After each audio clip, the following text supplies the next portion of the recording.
On Christmas morning, I was halfway through opening a box of socks when my aunt handed me a small gift and smiled. I hope the $1,200 I've been sending every month helped you get through school. I froze mid-smile. What money? The room fell silent, like someone had pressed mute on the holiday cheer. My mom's coffee mug slipped from her hands, shattered on the floor. My dad's face went pale, and my aunt, blinking in confusion, tilted her head. Then, who's been cashing the checks in your name? My name is Lauren, and from wherever you're watching this, stay with me. Because the moment I asked that question, the entire illusion of my loving family began to shatter, one broken ornament at a time. My aunt looked down at her phone, scrolling quickly. I mailed them here. Every month. For 2 years. All addressed to you. She turned the screen to me. There it was. My name. My handwriting. My aunt's warm messages. I never saw any of it.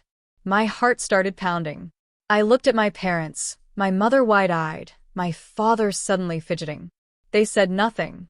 Because they couldn't. That's when it clicked. Why I'd been working 3 jobs. Why I skipped meals to afford books.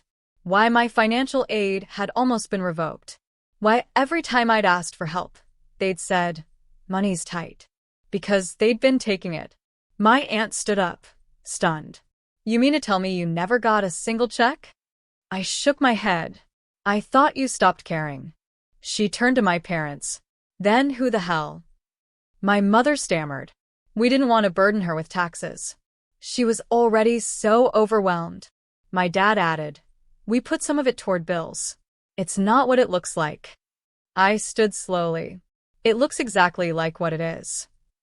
They had stolen from me, robbed me of 2 years of help, made me beg strangers for shifts while lying through their teeth under our roof. But I didn't cry. I didn't scream. I simply walked to my room, closed the door, and started packing. Because the best revenge isn't loud. It's leaving them wondering how long you've known, and how far you'll go to get it all back. I packed 1 suitcase. Just one. No drama. No shouting. Just folded clothes, my laptop, and the last remnants of trust they hadn't already spent. Downstairs, I could hear them scrambling. My mom whispering harshly, my dad pacing like the floor would tell him what to do. I walked down with my coat on and my bag over my shoulder. My aunt stood in the middle of the room, arms crossed, her face unreadable. She turned to me. Where are you going? Somewhere they can't touch me. She didn't hesitate. I'll drive. My mom reached out as I passed. Lauren, please. It wasn't like that. We used the money for the family. I stopped. Turned to her slowly. I am family. And then I looked at my dad. Were the vacations worth it? The new furniture? The lies? He didn't answer. Couldn't. Because the truth was written all over the receipts my aunt started digging up. See, she was smart. Meticulous. Each check was trackable. Each one signed and cashed. But never by me. And the signature? Not even close to mine. We went straight to the bank. The manager pulled up the images on the screen. My name forged. Every single month. The room spun. All that time, I thought I wasn't enough to be helped. But I was just stolen from. My aunt turned to me and said, you're filing a report. Right now. And for once, I didn't hesitate. Because this wasn't a mistake. This wasn't miscommunication. This was fraud. By my own parents.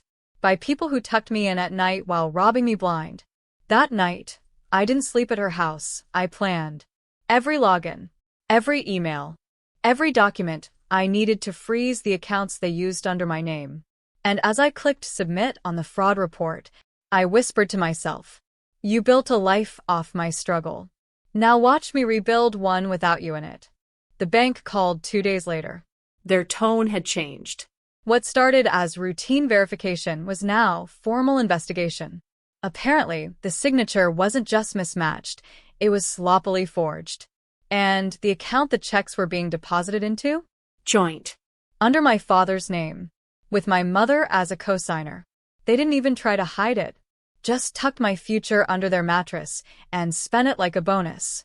The fraud team said I'd need to confirm everything in writing. So I did. I wrote every detail, dates, the money I was owed, even the mental toll it took. Then I sent one more message. To my parents. A single email. The bank is aware. The authorities are next. I'm pressing charges unless I get back every cent with interest. No, dear Mom. No love, Lauren. Just truth. They didn't reply. But I knew they read it. Because my dad tried calling my aunt 20 minutes later. She didn't pick up. Instead, she wired me $5,000 from her own account. For legal fees, she said. No one steals from my niece and gets away with it. And that's when it hit me. For years, I begged for approval. 4 crumbs of support. For someone in that family to fight for me. Turns out, I just had to burn the bridge to see who would jump in the water to pull me out. The next day, I met with a lawyer. She looked over the documents, the check scans, the bank statements, and said one sentence I'll never forget. This isn't just theft. This is betrayal with a paper trail. We filed. And once the notice hit my parents' mailbox, the mask finally cracked. My mom sent a message at 2 a.m. You're really going to destroy this family over a little money? To which I replied, No. You destroyed this family the moment you chose greed over your own daughter. She left me on read. But I wasn't done. Because I wasn't just reclaiming money. I was reclaiming every piece of power they thought I'd never find. And Christmas? They'd remember it forever. Not as the day I found out, but the day I started fighting back. The court date was set. Small claims, but what I was reclaiming wasn't just dollars. It was dignity. My aunt offered to testify. She had the receipts. The tracking numbers. Even screenshots of texts where she mentioned the checks months back. Messages I'd never seen because my mother deleted them from my phone when she borrowed it to call Grandma. Everywhere I turned, there were fingerprints of betrayal. And I was done pretending it was just bad parenting. It was criminal. I walked into the courtroom with my aunt beside me and a folder full of evidence clutched to my chest. My parents looked different, smaller. My dad's arrogance shrunk behind a cheap suit. My mom's perfectly styled hair couldn't mask the twitch in her jaw. They didn't look sorry. They looked cornered. Their lawyer tried to spin it. That the money had been reallocated for household expenses. That they planned to return it. That it was all just a family misunderstanding. But when the judge asked if I'd ever given written consent to have checks in my name cashed into their account, and I said no, and showed the forged signatures, the energy shifted. The judge looked right at my parents and said, "This is not a misunderstanding. This is deliberate fraud." My mom teared up. My dad muttered something about raising her and sacrifices. And I said, loud enough for the court to hear, "You didn't raise me. You survived off me." The ruling? They had 30 days to repay every dollar, plus damages, plus a formal apology in writing. But honestly, that wasn't the real win. The real win was walking out of that courtroom, head high, while they stayed behind, silent, stunned, and stripped of their favorite weapon, control. And as we walked to the car, my aunt looked at me and said, "You didn't just win. You broke the cycle." I looked at the sky, exhaled, and whispered, "They used my name to fund their lives. I'll use their betrayal to build mine." News spread fast, like it always does when the scandal is family-shaped. By New Year's, every relative had an opinion. Some called to check in. Others sent vague messages like, "Family should stay out of court, don't you think?" But none of them had shown up when I was skipping meals to afford tuition. None of them offered a dime when I was working triple shifts while my parents cashed checks behind my back. Now, suddenly they cared? I didn't respond. Let them gossip. Let them spin it however made them sleep better. Because I was done playing the quiet daughter who absorbed shame in silence. 2 weeks later, the check arrived. A cashier's check. Every cent they owed me. Plus the damages. Plus the interest. Plus the written apology, signed by both of them, probably court-mandated, but still. I stared at it for a long time. Not because I was touched. Because I remembered every night I sat in the dark, budgeting rent down to the last dollar while my parents were out buying new furniture, posting vacation selfies, clinking wine glasses paid for by my name. I deposited the check and closed the account they'd used without permission. Then I booked a trip. Not to escape, but to celebrate. I stood on the balcony of a quiet cabin in Colorado, breathing in pine and snow and freedom. The air didn't taste like fear anymore. It tasted like after. After betrayal. After survival. After reclaiming every piece of my identity they tried to cash in on. I posted one photo. Just me, wrapped in a blanket, holding a mug with one visible phrase. Paid in full. No tags. No captions. But I know they saw it. Because 3 hours later, my sister texted, "Are you really this dramatic? You couldn't just talk to them?" I didn't reply. Because there's nothing left to explain when someone chooses comfort over truth. I didn't burn the bridge. They sold it for parts. And now, I was building something better. A life they couldn't buy into. A week after the post, my father emailed me. Not a call. Not a real apology. Just a 5-paragraph PR statement pretending to be remorse. "We understand your perspective and are truly sorry if you felt betrayed." Felt. As if betrayal was a feeling, not a fact with forged signatures and bank trails. He ended it with, "We hope one day you can forgive us, and we can go back to being a family." I read it twice, then deleted it. Because here's what they never understood. Forgiveness isn't about returning to the scene of the crime and pretending nothing happened. It's about choosing not to live in the rubble and rebuilding somewhere they can't reach. My aunt saw the email too. He'd CC'd her. She texted me 2 words. "Don't fold." And I didn't. Instead, I signed a lease on a new workspace for the nonprofit I'd been dreaming about since college. A scholarship fund for students like me. Ones who worked 2 jobs and still came home to empty fridges. Ones who were lied to, used, abandoned by the very people who were supposed to protect them. I named it the Lauren Fund. Bold, maybe. But I wasn't hiding anymore. And when the press release went out, a journalist reached out. Wanted to do a story on how betrayal built a legacy. I said yes. Not for attention. For impact. The article dropped 2 days later. Front page of the weekend section. Stolen support. Earn justice. One woman's fight to reclaim her name and help others do the same. Within 24 hours, my parents' phones were blowing up. The sympathy they'd tried to gather? Gone. The narrative they tried to twist? Unraveled. They went silent again. But I wasn't watching. I was too busy answering emails from students who finally felt seen. One message stood out. "I thought something was wrong with me. Thank you for showing me it's not weakness to walk away." And that's when I realized my revenge wasn't just winning in court. It was becoming someone they'd never be strong enough to raise. The donations started small. $25 here, $100 there. Then an alum from my old college, someone I barely remembered from class, sent $10,000 with a note. "Your story reminded me of my sister. She never made it out. You did. Keep going."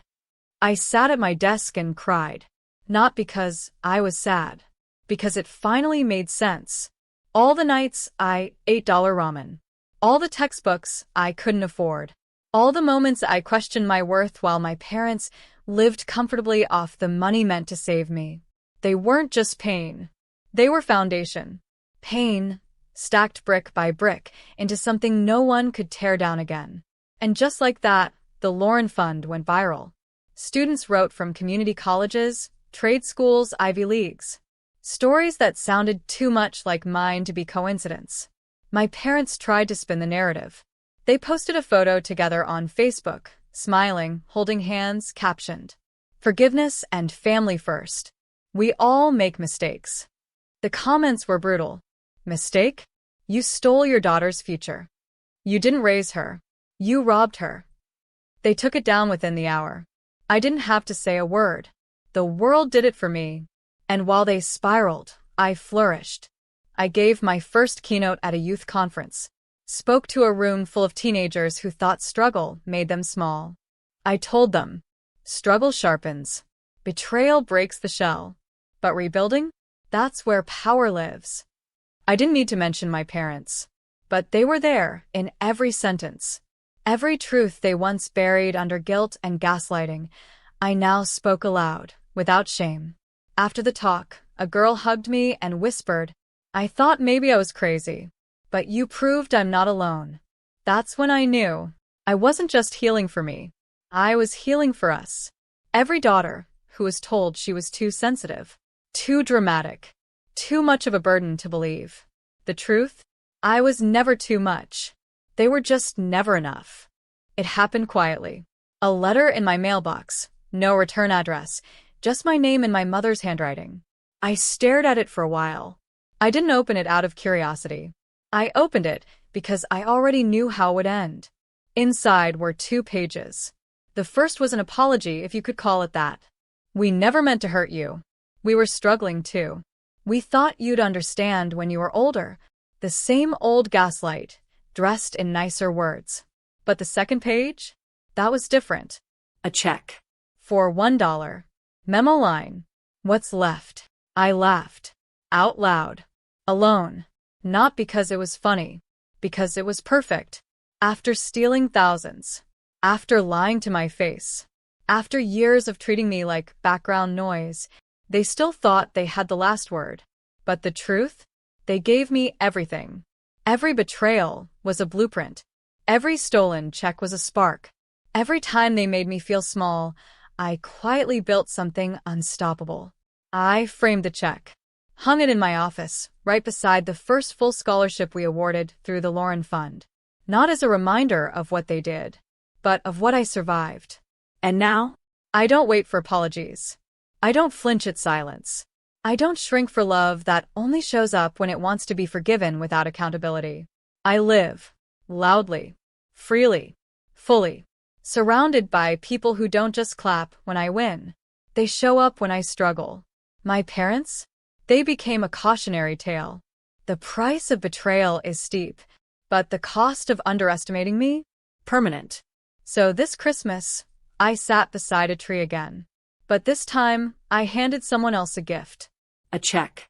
With their names spelled right. And love that couldn't be forged. And when they asked, "Why me?" I smiled and said, "Because someone once tried to steal my future, and now I help others reclaim theirs." Let them tell their story however they want. This one is mine.